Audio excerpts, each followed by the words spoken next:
জীবনে একটা ভুল আমরা সবাই করি। আমরা সবাইকে খুশি রাখতে চেষ্টা করি। কেউ কিছু চাইলে না বলতে পারি না।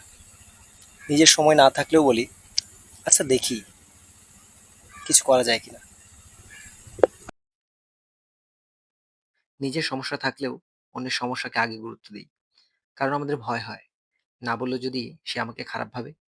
কিন্তু একটা সময় এসে আপনি একটা বিষয় বুঝবেন, আপনি যতই চেষ্টা করুন, সবাইকে খুশি রাখা সম্ভব না। আপনি একজনকে সাহায্য করলেন, সে হয়তো খুশি হলো, কিন্তু অন্যজন বলবে এতটুকুই করলো। তার মানে হচ্ছে আপনি যদি কলিজাটা কেটে সুন্দর করে কুচি কুচি করে মশলা টশলা দিয়ে রান্না করে দেন, তারপর সে বলবে লবণ একটু কম হয়েছে। আপনি 10টা ভালো কাজ করবেন, মানুষ হয়তো সেগুলো ভুলে যাবে। কিন্তু একটা ভুল করলে সেই ভুলটাই হয়তো বেশি মনে রাখবে। তাই সবসময় মানুষের প্রত্যাশা অনুযায়ী নিজেকে বদলাতে গেলে একসময় আপনি নিজেই বুঝতে পারবেন না আমি আসলে কি চাই।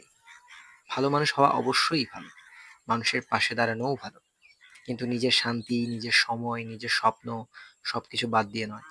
কখনো কখনো না বলাটাও প্রয়োজন, কখনো কখনো নিজের জন্য সময় রাখাও প্রয়োজন। কারণ আপনি যদি সব সময় অন্যের প্রয়োজনকে আগে রাখতে রাখতে নিজেই ক্লান্ত হয়ে যান, তাহলে একসময় দেখবেন আপনার খোঁজ নেওয়ার জন্য আপনাকেই দরকার হচ্ছে। তাই সবাইকে খুশি রাখার চেষ্টা করুন, কিন্তু নিজের শান্তির মূল্য দিয়ে নয়।